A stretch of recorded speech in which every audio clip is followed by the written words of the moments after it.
અંકલેશ્વરના વિવિધ મંદિરોમાં સૌભાગ્યવતી મહિલાઓ દ્વારા વટ સાવિત્રીના વ્રતની શ્રદ્ધાભેર ઉજવણી કરાઈ હતી અને પોતાના પતિના લાંબા આયુષ્ય અને સૌભાગ્ય માટે દાંપત્ય જીવન સુખમય રહે તે માટે વ્રત રાખી વટવૃક્ષની પૂજા કરી હતી. વટ સાવિત્રી વ્રત કરીને સૌભાગ્યવતી મહિલા પોતાના પતિના લાંબા આયુષ્ય અને સુખ સમૃદ્ધિની કામના કરે છે. શાસ્ત્ર મુજબ વટવૃક્ષ નીચે બેસીને જ સાવિત્રીએ પોતાના પતિ સત્યવાનને પુનર્જીવિત કર્યા હતા. વટ સાવિત્રી વ્રત કરીને સૌભાગ્યવતી મહિલા પોતાના પતિના લાંબા આયુષ્ય અને સુખ સમૃદ્ધિની કામના કરે છે. આ દિવસે મહિલાઓ વ્રત રાખીને વટવૃક્ષ પાસે જઈને વિધિવત પૂજા કરે છે. આ સાથે જ વટવૃક્ષની પરિક્રમા કરે છે. ધાર્મિક માન્યતાઓ અનુસાર આમ કરવાથી પોતાના જીવનમાં આવનારી દરેક બાધા દૂર થાય છે અને સુખ સમૃદ્ધિ સાથે લાંબા આયુષ્યની પ્રાપ્તિ થાય છે. ત્યારે અંકલેશ્વરમાં રત્નેશ્વર, અંતરનાથ, માંડવેશ્વર, સુરવાડી ખોડિયાર માતાજી મંદિર, નિરાંતનગર ખાતે મહાદેવ મંદિર સહિતના વિવિધ મંદિરો ખાતે સૌભાગ્યવતી મહિલાએ પોતાના પતિના લાંબા આયુષ્ય અને સૌભાગ્ય માટે દાંપત્ય જીવન સુખમય રહે તે માટે વ્રત રાખી વટવૃક્ષની પૂજા કરી હતી અને એક ટાણો ઉપવાસ કરી વટ સાવિત્રી વ્રતની ઉજવણી કરી હતી.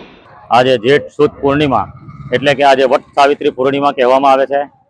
આજના દિવસે સૌભાગ્યવતી સ્ત્રીઓ વટની પૂજા કરીને પોતાના પતિદેવનું અખંડ સૌભાગ્યની પ્રાપ્તિ માટે અહીંયા પૂજન અને વ્રત કરે છે અને આખો દિવસ અનાજ ખાધા વગર ફક્ત કેરી ઉપર રહીને બહેનો પોતાના સૌભાગ્યની પ્રાપ્તિ માટે અહીંયા વટની પૂજા કરીને સૂતરના દોડા વડે તંતુ વડે એની પ્રદક્ષિણા કરીને પોતાના અખંડ સૌભાગ્યની પ્રાપ્તિ માટે વટ સાવિત્રીનું વ્રત અને પૂજન કરે છે, જેથી કરીને પુત્ર પૌત્રાદિ અવિચ્છિન્ન સંતતિ અને સ્થિર લક્ષ્મીની પણ એમને પ્રાપ્તિ થાય એટલા હેતુથી બહેનો આ સૌભાગ્યનું વ્રત કરે છે. જય સર્વે ભક્તોને જય માતાજી. આજે જેઠ સુદ પૂનમ દર વર્ષે આ દિવસે વટ સાવિત્રીનું વ્રત પૂજા હોય છે.